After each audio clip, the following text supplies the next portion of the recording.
श्री शिव महापुराण शतरुद्र संहिता अध्याय 19 शिव जी के दुर्वासावतार की कथा। नंदीश्वरवाच अथान्यच्चरित्रं शंभो शृणु प्रीत्या महामुने यथा बभूव दुर्वासाः शंकरो धर्महेतवे। नंदीश्वर बोले, हे महामुने, अब आप शंभु के एक और चरित्र को प्रेम पूर्वक सुनिए, जिसमें शंकर जी धर्म की स्थापना के लिए दुर्वासा होकर प्रकट हुए थे। ब्रह्मपुत्रो बभूवाति तपस्वी ब्रह्मविद प्रभु अनसूयापतिर्धीमान ब्रह्माज्ञा प्रतिपालक। ब्रह्मा के परम तपस्वी एवं ब्रह्मवेत्ता अत्रि नामक पुत्र हुए। वे बड़े बुद्धिमान ब्रह्मा जी की आज्ञा का पालन करने वाले एवं अनसूया के पति थे।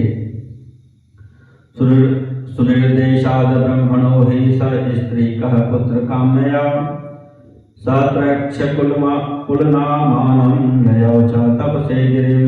वे इसी समय ब्रह्मा जी के निर्देशानुसार पुत्र की इच्छा से पत्नी सहित तप करने के लिए त्रैक्ष कुल नामक पर्वत पर गए।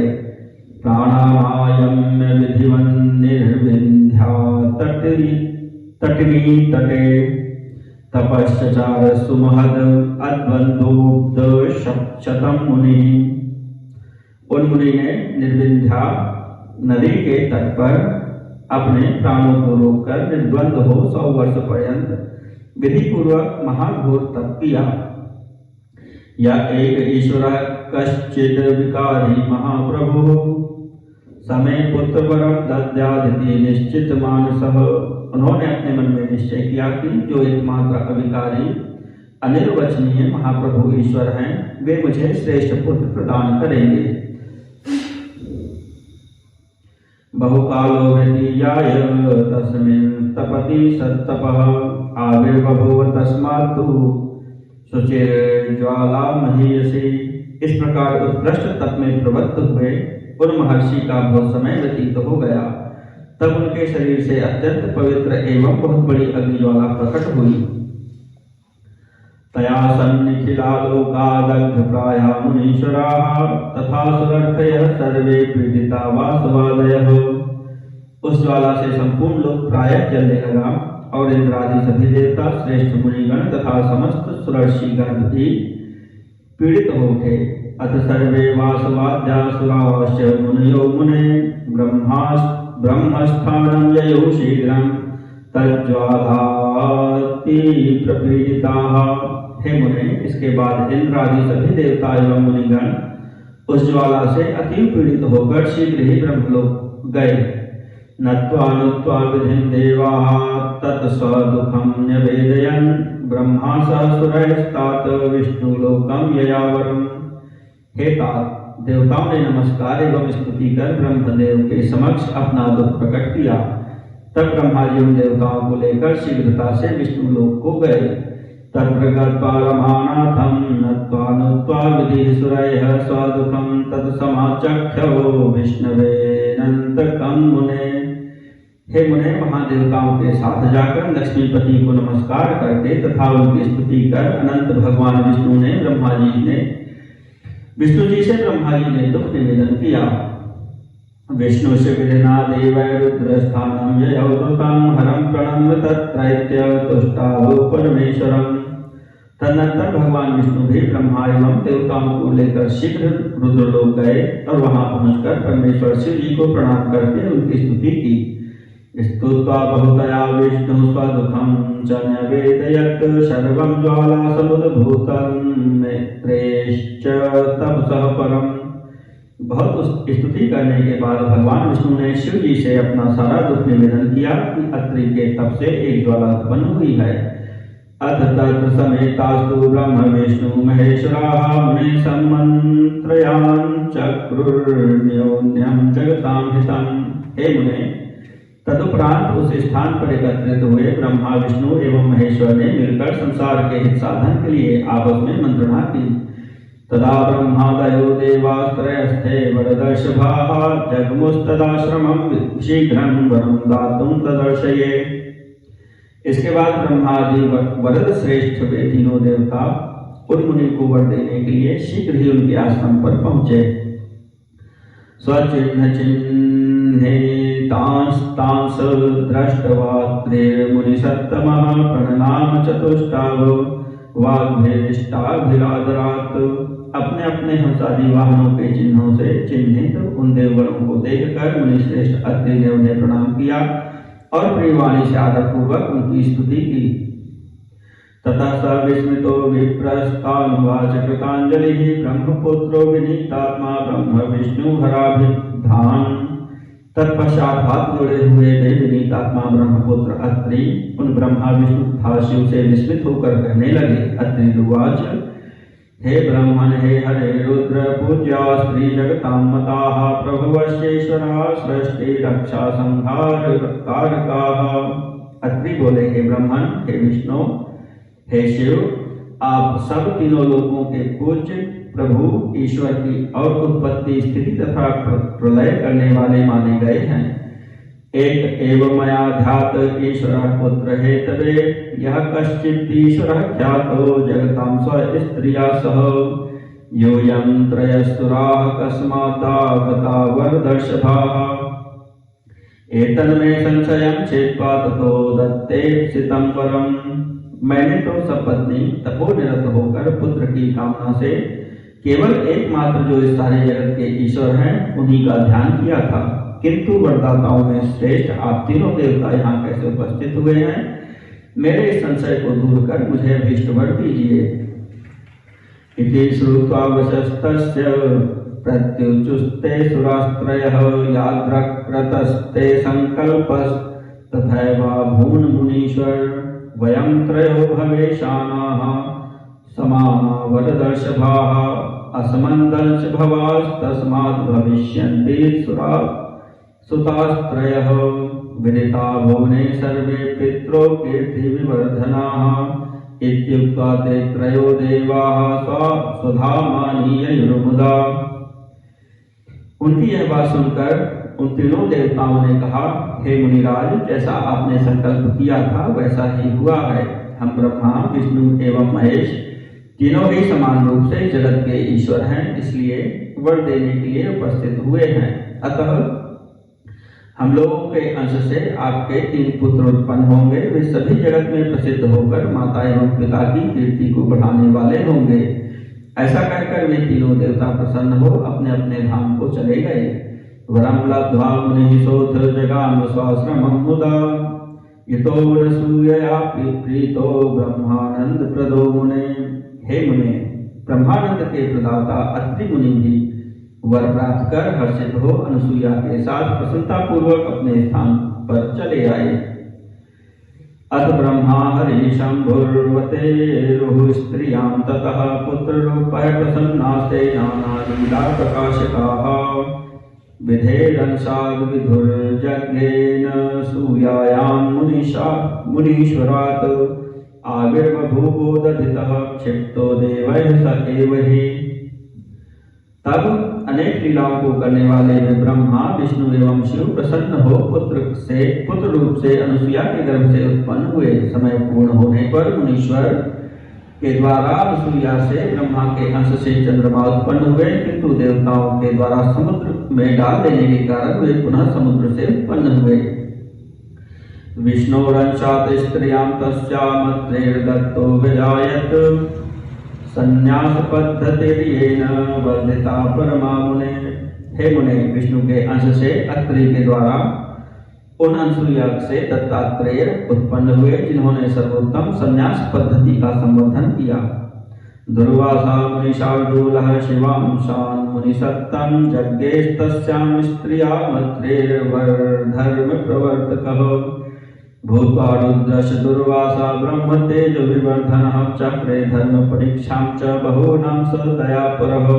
हे मुनिसत्तम, अत्रि के द्वारा उन अनुसूया से शिव के अंश से श्रेष्ठ धर्म का प्रचार करने वाले मुनिश्रेष्ठ दुर्वासा उत्पन्न हुए। रुद्र ने दुर्वासा के रूप में प्रकट होकर ब्रह्म तेज को बढ़ाया और दयापूर्वक भूतों के धर्म की परीक्षा भी ली। सूर्यवंशे समुत्पन्नो योऽम्बरीशो नृपो भवत् तत्परीक्षां काश्चित् तां शृणु मुनीश्वर। हे मुनीश्वर, सूर्यवंश में उत्पन्न जो अम्बरीश नामक राजा थे, उनकी परीक्षा दुर्वासा ने ली थी। उस आख्यान को आप सुनिए। सोमवरेशो नृपवरः सप्तद्वीपरसापतिः नियमं हि चकारा सावेकादश्यां व्रते गृहम् एकादश्या व्रतं कृत्वा द्वादश्यां चैव पारणां करिष्यामीति सुदृढ़ संकल्पस्तु नराधिपः। वे नृपश्रेष्ठ अम्बरीश 7 द्वीपों वाली पृथ्वी के स्वामी थे। एकादशी के व्रत में स्थित होकर वे दृढ़ नियम का पालन करते थे। उन राजा का यह दृढ़ संकल्प था कि मैं एकादशी व्रत कर द्वादशी को पारण करूंगा। ज्ञात्वा तन्नियमं तस्य दुर्वासा मुनिसत्तमः तदन्तिकं गतः शिष्यैर्बहुभिः शंकरांशजः। शंकर जी के अंश से उत्पन्न मुनि श्रेष्ठ दुर्वासा उनके उस नियम को जानकर अपने अनेक शिष्यों को साथ ले उनके समीप गए। पारणे द्वादशीं स्वल्पां ज्ञात्वा यावत् भोजनं कर्तुं व्यवसितस्तावदागतं स निमन्त्रयत्। उस दिन स्वल्प द्वादशी जानकर राजा ने पारण करने के लिए जो ही भोजन करने का विचार किया, उसी समय शिष्यों सहित दुर्वासा वहां पहुंचे। तब राजा ने उन्हें भोजन के लिए निमंत्रित किया। ततः स्नानार्थ मगमद्युर्वासा शिष्य संयुतः विलंबं कृतवांस्तत्र परीक्षार्थं मुनिर्बहु। इसके बाद मुनि दुर्वासा शिष्यों के साथ स्नान करने के लिए चले गए और राजा की परीक्षा लेने के लिए उन्होंने वहां बहुत विलंब कर दिया। धर्म वेगनं तदा ज्ञात्वा स नृपः शास्त्र शासनात् जलं प्राश्यास्थितस्तत्र तदा गमनकांक्षया। तब धर्म में विघ्न जानकर राजा शास्त्र की आज्ञा से जल का प्राशन करके दुर्वासा के आगमन की प्रतीक्षा करने लगे। एतस्मिन्नन्तरे तत्र दुर्वासा मुनिरागतः कृताशनं नृपं ज्ञात्वा परीक्षार्थं धृताकृतिः चुक्रोधाति नृपे तस्मिन् परीक्षार्थं नृपश्चित् सः प्रोवाच वचनं तुभ्रं स मुनिशंकरांशजः। इसी बीच महर्षि दुर्वासा वहां पहुंचे और राजा को जल प्राशन किया जानकर उनकी परीक्षा लेने के लिए महर्षि ने भयानक आकृति धारण कर ली और अत्यंत क्रुद्ध हो गए। शिव के अंश से उत्पन्न हुए वे दुर्वासा धर्म की परीक्षा करने के उद्देश्य से राजा को कठोर वचन कहने लगे। दुर्वासा उवाच मां निमंत्र नृपा भोज्य जलम पीतम तयाघं दर्शयामि फलं तस्य दुष्टदंडधरो ह्यहम्। दुर्वासा बोले, हे अधम नृप, तुमने मुझे निमंत्रण देकर बिना भोजन कराए ही जल पी लिया। मैं तुम्हें उसका फल दिखाता हूँ, क्योंकि मैं दुष्टों को दंड देने वाला हूँ। इत्युक्ता क्रोधताम्राक्षो नृपं दग्धुं समुद्यतः समुत्तस्थौ धृतं चक्रं ततस्थं रक्षार्थमैश्वरम्। इतना कहकर क्रोध से लाल नेत्रों वाले वे ज्यों ही राजा को भस्म करने के लिए उद्यत हुए, इतने में ही राजा के भीतर रहने वाला ईश्वर चक्र की रक्षा के लिए शीघ्रता से प्रकट हो गया। प्रज्ज्वालातितं चक्रं मुनिं दग्धुं सुदर्शनं शिवरूपं तमज्ञात्वा शिवमाया विमोहितम्। एतस्मिन्नन्तरे व्योमवाण्युवाचा शरीरणी अम्बरीशं महात्मानं ब्रह्मभक्तं च वैष्णवम्। वह सुदर्शन चक्र शिव माया से विमोहित शिव स्वरूप मुनि दुर्वासा को न जानकर उन्हें जलाने के लिए भयंकर रूप में जल उठा। इसी समय अशरीरी आकाशवाणी ने विष्णु प्रिय ब्रह्म भक्त महात्मा अम्बरीश से कहा, व्योमवाणी उवाच सुदर्शनमिदं चक्रं हर्ये शंभुनार्पितं शान्तं कुरु प्रज्वलितमद्य दुर्वाससे नृप। आकाशवाणी बोली, हे राजन, शिव जी ने ही यह सुदर्शन चक्र विष्णु को प्रदान किया है। दुर्वासा को जलाने के लिए प्रज्वलित चक्र को इस समय शीघ्र शांत कीजिए।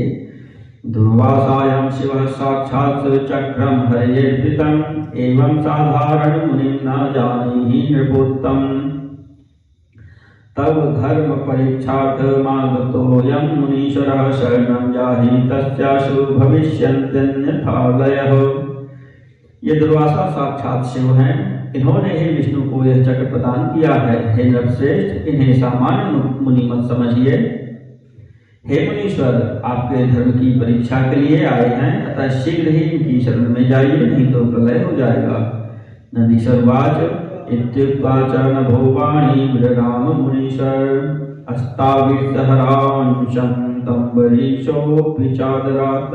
नंदीश्वर बोले, हे मुनीश्वर, ऐसा कहकर आकाशवाणी शांत हो गई।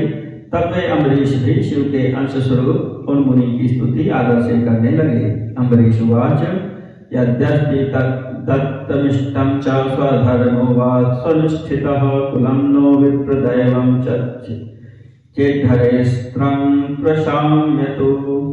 अम्बरीश जी बोले, यदि मैंने दान किया है, इष्टापूर्त किया है, अपने धर्म का भली भांति अनुष्ठान किया है और हमारा कुल ब्रह्मण्य है, तो विष्णु का यह अस्त्र शांत हो जाए। यदि नो भगवान प्रीतो मद भक्तो भक्त वत्सलः सुदर्शनमिदं चास्त्रं प्रशाम्यतु विशेषतः।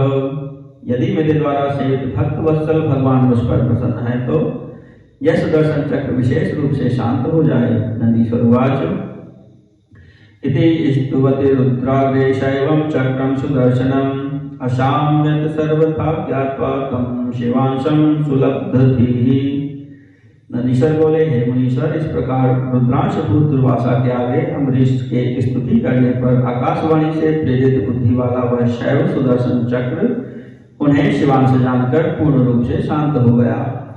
अथाम्बरीश स नृपः प्रणनाम च तं मुनिं शिवावतारं संज्ञाय स्वपरीक्षार्थमागतम्। इसके बाद उन राजा अम्बरीश ने अपनी परीक्षा के निमित्त आए हुए उन मुनि को शिवावतार जानकर उन्हें प्रणाम किया। सुप्रसन्नो बभूवाथ स मुनि शंकरांशजः भुक्त्वा तस्मै वरं दत्त्वा स्वाभीष्टं स्वालयं ययौ। अम्बरीश परीक्षायां दुर्वासश्चरितं मुने प्रोक्तमन्यच्चरित्रं त्वं शृणु तस्य मुनीश्वर। तदनंतर शिव जी के अंश से उत्पन्न वे मुनि अत्यंत प्रसन्न हो गए और भोजन करके अभीष्ट वर प्रदान कर अपने स्थान को चले गए। हे मुने, मैंने अम्बरीश की परीक्षा में दुर्वासा का चरित्र कह दिया। हे मुनीश्वर, अब आप उनका दूसरा चरित्र सुनिए। पुनर्दाशरथेश्चक्रे परीक्षां नियमेन वै मुनिरूपेण कालेन यः कृतो नियमो मुने।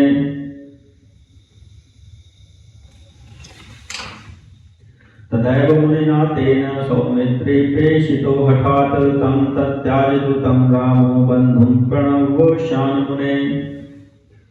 तत्पश्चात उन्होंने दशरथ पुत्र राम के नियम की परीक्षा ली। काल जब मुनि का रूप धारण कर श्री रामचंद्र जी से भेंट करने के लिए पहुंचा, तब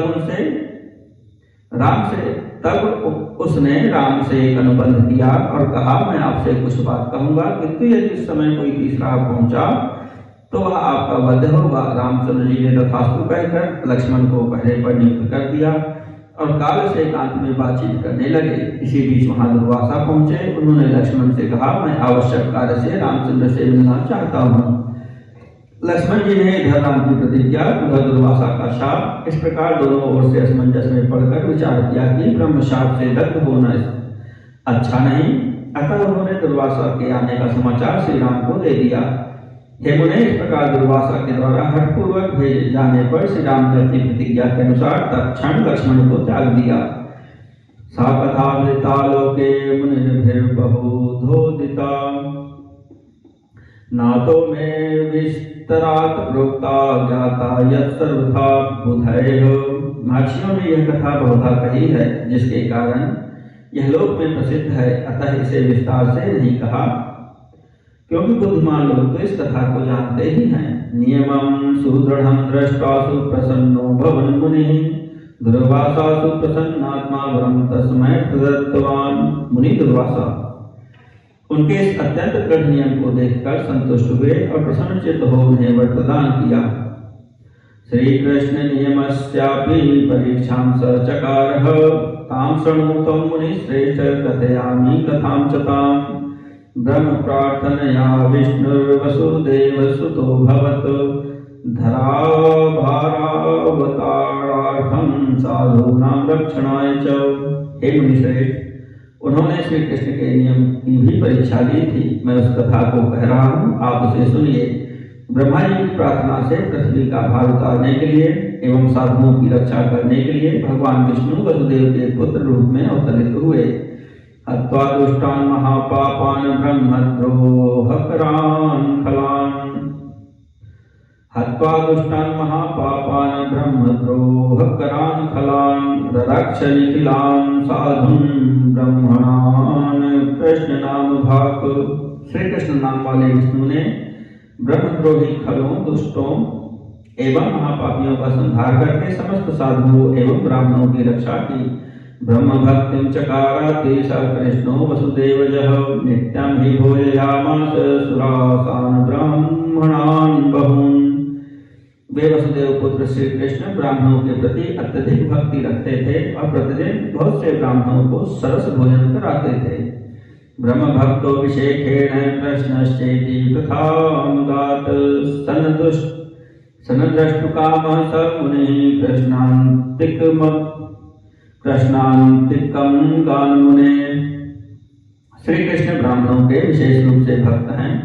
जब वे इस प्रसिद्धि को प्राप्त हुए तब हे मुने उन्हें देखने की इच्छा से वे दुर्वासा मुनि कृष्ण के पास पहुँचे। रुक्मिणी सहितं कृष्णं सन्नं कृत्वा रथे स्वयं संयोज्य संस्थितो वाहं सुप्रसन्न उवाहतम्। उन्होंने श्री कृष्ण एवं रुक्मिणी को रथ में जोत दिया और उस रथ पर स्वयं सवार होकर उन्हें हाँकने लगे। श्री कृष्ण एवं रुक्मिणी ने बड़ी प्रसन्नता के साथ उस रथ का वहन किया।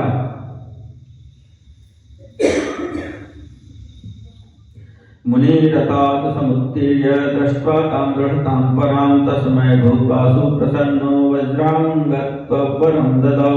ब्राह्मण के विषय में उन दोनों की इतनी बड़ी दृढ़ता देखकर रथ से उतरकर मुनि ने प्रसन्न हो उन्हें वज्र के समान अंग वाला होने का वर दिया। द्युम्नद्यामेकदा स्नानं कुर्वन्नग्नो बभूवः लज्जितो भून् मुनिश्रेष्ठो दुर्वासा कौतुकी मुने। हे मुने, एक समय गंगा जी में स्नान करते हुए मुनिश्रेष्ठ दुर्वासा नग्न हो गए थे। उस समय वे कौतुकी मुनि लज्जा का अनुभव करने लगे। तज्ज्ञात्वा द्रौपदी स्नानं कुर्वती तत्र चादरात् तल्लज्जां साधयामास भिन्नस्वाञ्चलदानतः। उस समय वहां स्नान कर रही द्रौपदी ने यह जानकर अपना आंचल फाड़कर तथा उसे आदरपूर्वक प्रदान करके उनकी लज्जा को ढक दिया था। तदादाय प्रवाहेनागतं स्वनिकटं मुनिः तेनाच्छाद्य स्वगुह्यं च तस्य तुष्टो बभूव सः। द्रौपदी च वरं प्रादात् तच्चल विवर्धनं पांडवान् सुखिनश्चक्रे द्रौपदी तद्वरात् पुनः। इस प्रकार प्रवाह के द्वारा अपने समीप आए उस वस्त्र को लेकर वे मुनि अपने गुह्य अंग को उससे ढककर उस द्रौपदी पर प्रसन्न हुए और उन्होंने द्रौपदी को उसके आंचल को बढ़ने का वर दिया। समय आने पर उसी वरदान के प्रभाव से द्रौपदी ने पांडवों को सुखी बनाया। हंसडिम्भौनपौकौचित् स्वाभुमान करौ खलौ दत्त्वा निदेशं च हरेर्नाशयामास स प्रभु। हंस एवं डिम्भ नामक महाफल कोई दो राजा थे। उन्होंने दुर्वासा का अनादर किया। तब उन्हीं दुर्वासा ने श्री कृष्ण को संदेश देकर उनका नाश करवाया। ब्रह्म तेजोभिषेकेण स्थापयामास भूतले संन्यास पद्धतिं चैव यथा शास्त्र विधि क्रमम्। उन्होंने पृथ्वी पर विशेष रूप से ब्रह्म तेज और शास्त्र की रीति के अनुसार संन्यास पद्धति की स्थापना की। बहुनुद्धारयामास सुपदेशं विबोध्य च ज्ञानं दत्त्वा अभिषेकेण बहुन् मुक्तांश्चकार सः। उन्होंने अत्यंत सुंदर उपदेश देकर बहुतों का उद्धार किया और विशेष रूप से ज्ञान देकर बहुतों को मुक्त भी कर दिया। इत्थं चक्रे च दुर्वासा विचित्रं चरितं बहु धन्यं यशश्च मायुष्यं शृण्वतः सर्वकामदम्। इस प्रकार उन दुर्वासा ने अनेक विचित्र चरित्र किए। दुर्वासा का यह चरित्र श्रवण करने वाले को धन, यश तथा आयु प्रदान करने वाला और संपूर्ण कामनाओं को देने वाला है। यदं शृणुयाद भक्त्या दुर्वासश्चरितं मुदा श्रावयेद्वापरान् यश्च स सुखीः परत्र च। जो दुर्वासा के इस चरित्र को प्रीति पूर्वक सुनता है अथवा जो प्रसन्नता पूर्वक दूसरों को सुनाता है वह इस लोक में एवं परलोक में सुखी रहता है। इति श्री शिव महापुराणे तृतीयायां शतरुद्र संहितायां दुर्वासश्चरित वर्णनम नाम 19 अध्यायः।